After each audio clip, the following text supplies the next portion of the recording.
Hello, my name is Puddleduck, and once again welcome back to my nostalgic Minecraft series here in Minecraft version, or what we in, 1.6.1 still.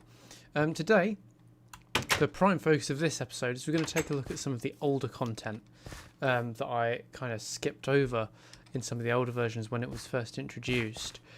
Namely something that is more at place in one of the NPC villages, but obviously there isn't one around here, and we've yet to kidnap some villagers to establish our own village in our main area, which I'm sure we will do at some point. But let's get right into it, and then I can start nattering on about what I have been up to recently, other than harvesting these. And I've always, as I have, also, that's the word I was looking for. God, that was a bit stupid of me. Harvested that farm over there. But occasionally we get monsters around this little part of the world here. So there's something we can do about that, and it's to build an iron golem, which you've probably seen. Because they've been in the game a while. They're built in a very similar way to our snowman army here. And there we go. So it's 4 iron blocks, which are 9 iron ingots each, and just simply a pumpkin on the head. In newer versions of the game, you have to like shave the pumpkin in order to give it the like jack-o'-lantern looking face. But they've got this cool like metallic step sound when they walk, and they also take a they make a metallic sound when they take damage, and they also appear to get visually cracked like when they take damage. I would hit him, but I'm fairly sure he would then attack me, and they get pretty violent, not going to lie. He is probably just going to stay around this area generally. He probably will wander off, not going to lie. I'm going to put another one over here. No real reason behind the locations or anything. Just somewhere else. And this one's less likely to manage to wander off into the wilderness, because he's further away. There we go. Now, they shouldn't despawn, much like these guys. Some of these guys have only died because they've got like shot by skeletons once they've thrown a snowball at them. But they will stay in the general area. If there was a village here, they would definitely not wander off, and they would spawn naturally. So that is, once we have some villagers, we can actually make an iron farm, which I would really like to do. I need to look up which version of the game that's first possible in. It might be this version, or an earlier version, so we'll see if that's possible, and we'll get that done as soon as possible. But basically, if you can like permanently distress a villager by having a zombie near it, you can permanently get iron golems to continuously spawn, and then you can just like drop them through like a lava knife or something, which is just like some lava with held up by signs so that they can fall through it, and that'll kill them. Oh, he's rotating. You do that, you special creature. But yeah, that would be something cool to do, and it will give us infinite iron and roses slash poppies. I think they're poppies in the any future version from here on. So what else can we talk about? We can talk about my lack of helmet. We need to make another one, which means I'm also going to enchant another one. I've got plenty of levels, so let's go and grab some diamonds to make a new helmet, and then we'll run over to the distant lighthouse, and we'll have a chat on the way there. So it's used 5 of our diamonds. We do need to get some more at some point, but I don't really want to do any strip mining. Might be worth repairing some of this at some point soon as well. But anyway, let's start making a move. I'm not sure where he's wandered off to.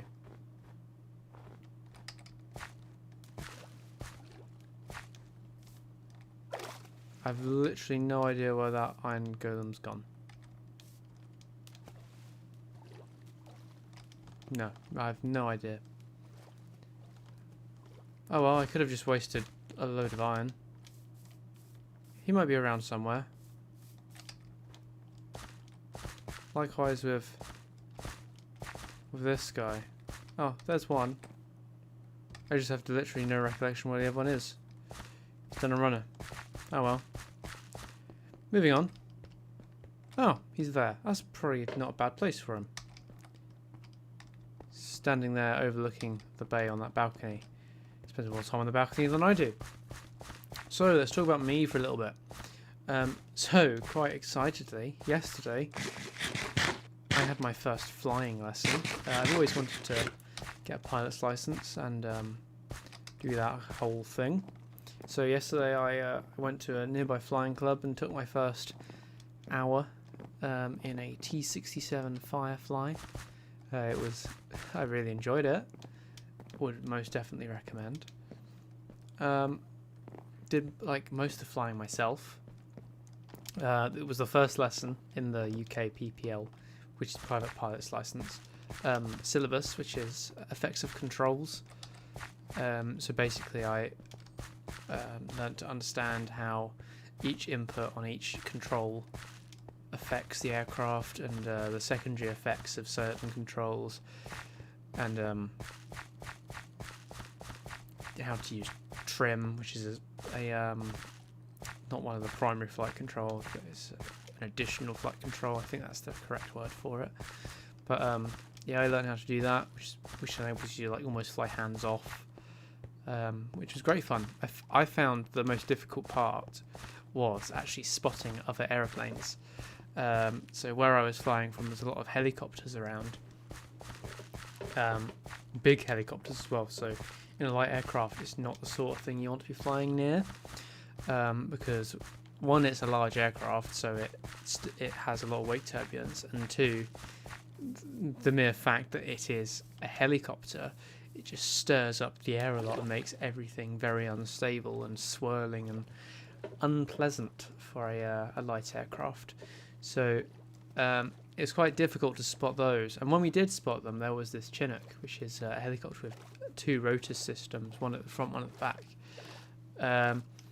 If you're at if you're at a specific distance and you're looking at it from a certain angle, it is nigh on impossible to tell which way it's actually going, which is a bit inconvenient when you're trying to avoid it, because you don't want to be in front of it because it'll fly into you. You don't want to be behind it because you'll be flying for its weight turbulence. You just want to kind of be away from it.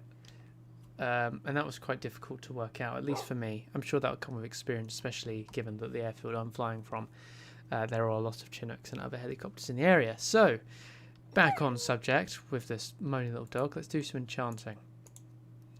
Do I want the full level 30 or do I want the 50? Let's go for level 30. I'll take that. So that will allow me to breathe more, I think. And it'll protect me from arrows to the head.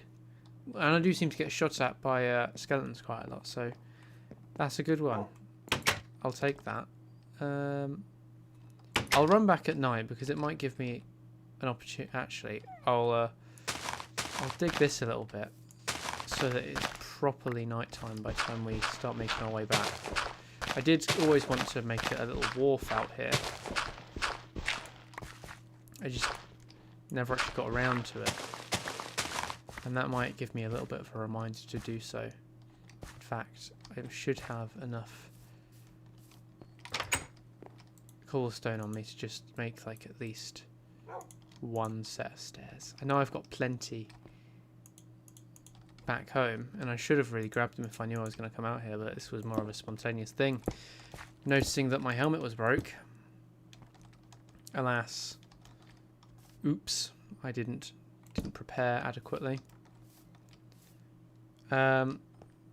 Let's head back, and if we see any monsters on the way back, we'll kill them, because we need to start gathering some extra XP, seeing as we just spent 30 levels.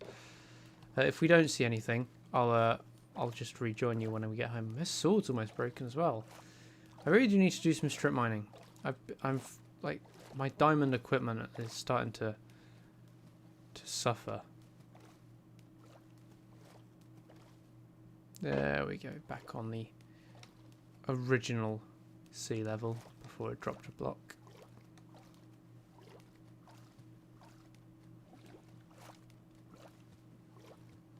I am going to put a torch on this headland here. And there.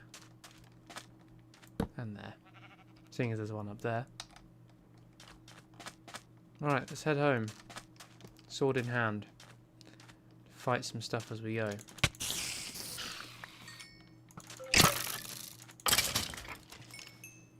I also like to kill the skeletons because it's a cheap way of getting arrows. There we go. Let's keep going.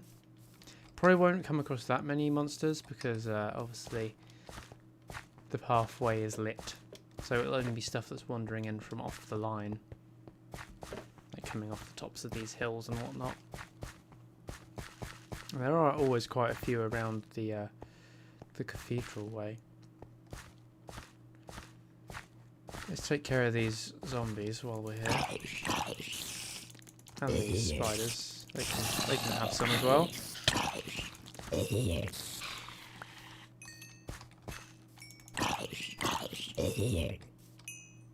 See, that is how far zombies will come from now. Millions of miles. And I've already picked up a couple of levels. We might as well continue fighting them. Even if it does appear that it might wear out our sword. I think this cow might have been a new spawn. It's quite rare to get actually like friendly, passive monsters. Animals spawn in areas where they've been previously all cleared out. That's kind of nice. Anyway, let's keep going. See if we stumble across anything else.